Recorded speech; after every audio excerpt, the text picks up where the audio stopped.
Appreciation असा विषय आला की सर्वांना खूप टेन्शन येते. मी याच व्हिडिओमध्ये तुम्हाला ऍप्रिसिएशन इझी करून देणार आहे. याच व्हिडिओमध्ये तुम्हाला ऍप्रिसिएशनचे कवितेचा कवी, कवितेचा विषय, कवितेचा संदेश हे सर्व माहिती भेटेल.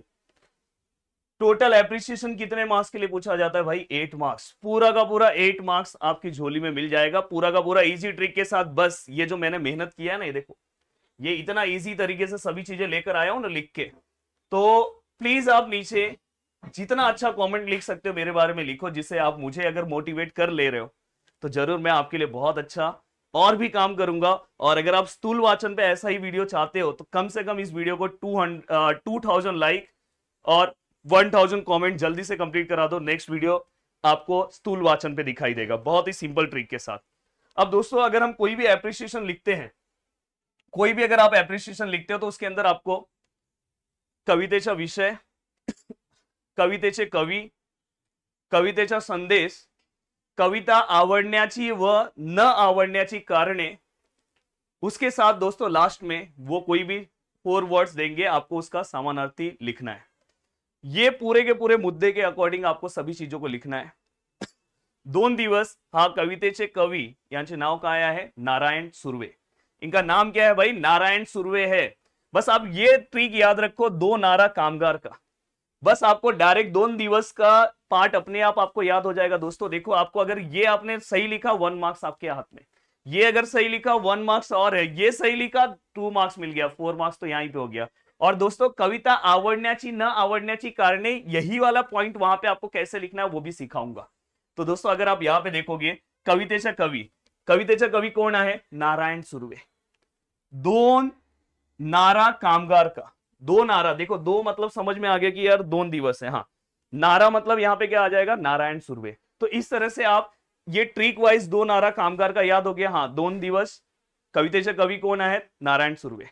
या कवितेचा विषय काय आहे? या कवितेचा विषय काय आहे? कामगाराच्या आयुष्यातील वास्तव परिस्थितीचे चित्रण, वास्तव एक्चुअल में उनके लाइफ में क्या हो रहा है. तो बस आपको क्या करना है, बस अब घर पे बैठ के आयुष्यातील वास्तव परिस्थिति एक बार प्रैक्टिस कर लो. सिचुएशन, उनके लाइफ में क्या क्या चीजें हो रही है, एक बार बस ये परिस्थिति एक बार लिख के देख लो, हो गया. कामगाराच्या आयुष्यातील वास्तव परिस्थितीचे चित्रण या कवितेचा विषय आहे, हो गया. नेक्स्ट, या कवितेचा संदेश. जीवन कितीही प्रतिकूल असले तरी कर्तृत्वावर, देखो यहां पे ये वर्ड याद रखना, इसको एक बार प्रैक्टिस कर लेना. या तो नहीं बोलने आएगा तो स्वतःच्या कर्तव्यावर, या तो स्वतःवर विश्वास ठेवावा, ऐसे भी अगर आप लिख दोगे चलेगा. जीवन कितीही प्रतिकूल असले तरी स्वतःवर विश्वास ठेवावा. प्रयत्नाने दुखांवर मात करता येते. तो देखो 2 ही वर्ड आपको याद रखना है, एक प्रयत्न और एक यहां पे खुद के ऊपर. तो अगर आप ये 2 वर्ड बस आप याद रखते हो तो आपका काम हो जा रहा है, ये पूरा का पूरा काम हो जा रहा है. अब देखो दोस्तों, कवितेचा कवी आपने लिखा, विषय आपने लिखा, संदेश आपने लिखा, और कविता आवडण्याची न आवडण्याची कारणे, तो वहां पे आप ये पूरा का पूरा सेम लिखो. थोड़ा बहुत आप चेंज कर सकते हो.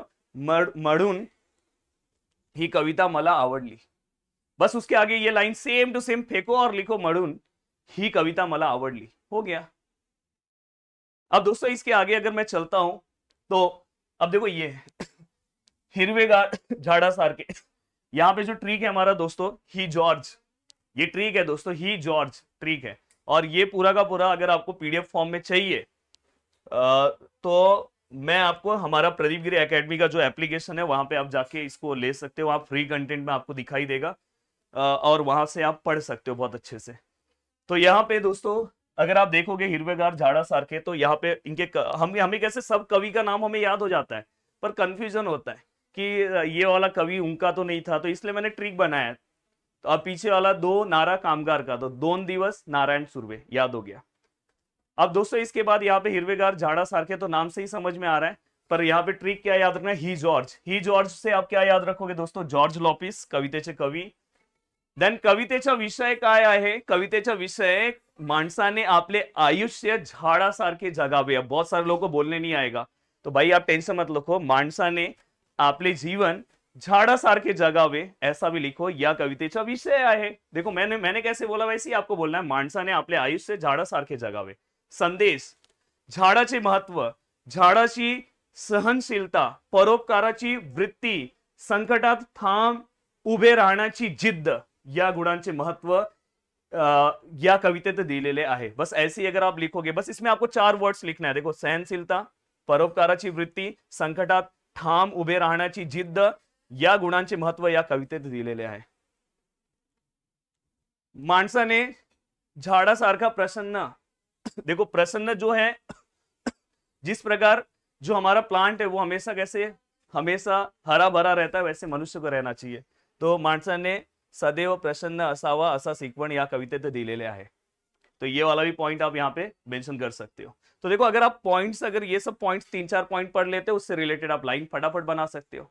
नेक्स्ट है दोस्तों, स्वप्न करूं साकार। सबसे पहले स्वप्न किशोर का, बस ये इसका इजी ट्रिक। देखो इजी ट्रिक पहला वाला क्या है, पहला वाला 2 नारा कामगार का, 2 से आपको 2 दिवस याद हो गया, नारा से आपको नारायण सुर्वे याद हो गया। ये जो मैं मेहनत कर रहा हूँ, बहुत सारे बच्चे इसको अप्रिशिएट करेंगे। कोई भी यहाँ पे टीएसएस बनने की कोशिश मत करना प्लीज। जो बस आपके लिए काम कर रहा हूँ कि आपको किसी तरह ये पूरा का पूरा पार्ट याद हो जाए, जो आपका 8 मार्क्स का टेंशन है ना, वो खत्म हो जाएगा। मैंने बोला देखो, ये लिखा कविता का संदेश, यही सब पॉइंट, जो कविता का 2 पोएम की 2 लाइनें आएगी ना, इसमें के ही पॉइंट्स आप कोई ना कोई वहां पे लिख दो मीनिंग में। और इसके बाद आपको आवडण्याची कारणे में यही सेम पॉइंट लिखना है, म्हणून ही कविता मला आवडली। और लास्ट में जो आपको समानार्थी शब्द आने वाले हैं, वो आप क्या करो, डाइजेस्ट से या 21 से आप उसके जो समानार्थी शब्द पिछले साल में या तो टेक्स्ट बुक के नीचे जो है उसको एक बार पढ़ लो, आपका काम हो जाएगा। 8 मार्क्स पूरा का पूरा कंफर्म हो जाएगा। स्वप्न करूं साकार हो गया, हिरवे का स्वप्न करूं साकार। अब देखते हैं, तो इसमें ट्रिक आप क्या रखोगे, स्वप्न किशोर का, स्वप्न करूं साकार हो गया, किशोर यहाँ पे दिखाई दे रहा है, तो हमें समझ में आएगी कवि का नाम है किशोर पाठक। और दोस्तों यहाँ पे नेक्स्ट है कवितेचा विषय। कवितेचा विषय काय आहे, देशाच्या उज्ज्वल भविष्याचे स्वप्न या कवितेचा विषय आहे। एक्चुअली अगर आपको अच्छे से लिखना तो आप ऐसे लिख सकते हो, देशाच्या उज्ज्वल भविष्याचे स्वप्न या कवितेचा विषय आहे। या कवितेत कृषी, संस्कृती, श्रम, प्रतिष्ठा, एकात्मतेच्या सामर्थ्य या मूल्याचे महत्व दिलेले आहे। या कवितेत कृषि संस्कृति, हमारा एग्रीकल्चर एक तरह का हमारा कल्चर है। तो दोस्तों यहाँ पे देखो, कृषि संस्कृति, मैं चाहता हूं कि आपको भी अच्छे मार्क्स मिले, इसलिए ऐसे वर्ड्स आपको लिखने चाहिए, प्रैक्टिस करने चाहिए। श्रम, प्रतिष्ठा, देन इसके बाद एकात्मतेचा सामर्थ्य, यूनिटी का जो हमारा स्ट्रेंथ है, या मूल्यांचे महत्व या कवितेत दिलेले आहे। भारतीयांच्या या माटीवरती काय आहे, हक्क आहे। तो ऐसे आप 1-2 पॉइंट्स, जो ये आप 1-2 पॉइंट अपने मन से भी लिखो, पर ये सब पॉइंट अगर आप लिख दोगे तो आपका पूरा का पूरा एप्रिसिएशन बहुत अच्छे से याद हो जाएगा। देन दोस्तों इसके बाद हम चलते हैं आगे। ये दोनों तो आपको अच्छे से कर लेना चाहिए, ये दोनों में से कभी कभार एक आता है।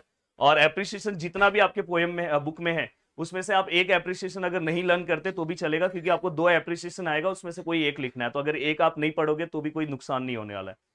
अब देखो दोस्तों, यहाँ पे योगी सर्वकाळ सुखदाता, तो इसके लिए हमारा जो इजी ट्रिक है दोस्तों वो क्या है, योगी एक महान। अब यहाँ पे कवितेचा कवि कोण आहे, संत एकनाथ महाराज। कवितेचा विषय काय आहे, योगी पुरुषाचे महत्व या कवितेचा विषय आहे। या कवितेत योगी पुरुषाचे महत्व दिलेले आहे। देन इसके बाद संदेश क्या आएगा दोस्तों, योगी पुरुष तप साधने ने आत्मज्ञान प्राप्त करतो। तो पहला लाइन तो बहुत सिंपल हो गया, योगी पुरुष तप साधने ने। देखो बस ये वर्ड आप एक बार अगर लिख दोगे ना, तो आपके दिमाग, आत्मज्ञान तो नॉलेज, तो यहां पे देखो आत्मज्ञान, ज्ञान, आत्मज्ञान प्राप्त करतो, ये हो गया। योगी पुरुषाच्या आत्मज्ञानाने माणसांची मने निस्वार्थी व निर्मळ होतात। तो बस 2 वर्ड पे आपको फोकस करना है, निस्वार्थ एंड निर्मळ। एक बार अगर आप ये वर्ड्स लिख के देख लो, देखो आपको एप्रिसिएशन बहुत अच्छे से आपके दिमाग में बैठ जाएगा। और योगी पुरुषामुळे मन शांती मिळते, तो ऐसा भी आप एक लाइन लिख सकते हो। और कविता आवडण्याची कारणे म्हणून हा अभंग मला आवडतो, तो ऐसे आप लिख सकते हो। ये पूरा का पूरा लाइन लिखो और उसके आगे आप लिख सकते हो। नेक्स्ट, अंकिला मी दास तुझा। अब आपको आइडिया आ गया होगा। देखो कवितेचा कवि हमारे संत नामदेव।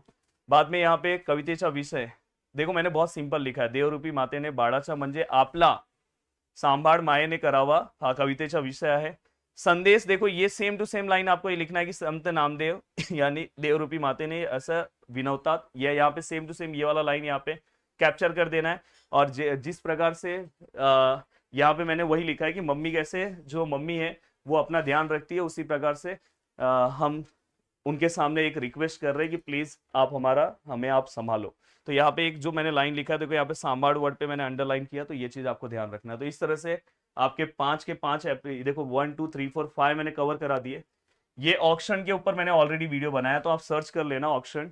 गिरी ट्यूटोरियल सर्च करना, आपको एप्रिसिएशन तुरंत मिल जाएगा। और इसके बाद अगर आप ये समझो ये वाला नहीं भी पढ़ रहे हो तो भी काम हो जाएगा, बाकी आप सब पढ़ ले रहे हो तो भी हो जाएगा। और मैंने तरीका तो बता दिया है, तो आप ये वाला भी कवर कर सकते हो। अब आपको कैसा लगा वीडियो, प्लीज आप मुझे मोटिवेट करना। बहुत मेहनत के साथ ये कंटेंट लिखने में कम से कम 1 घंटे का टाइम गया, और मैंने खुद लिखा, ऐसा नहीं कि कोई भी आके और लिखा, मैं खुद लिख के 1 घंटे के बाद फिर रिकॉर्डिंग करने में टाइम गया।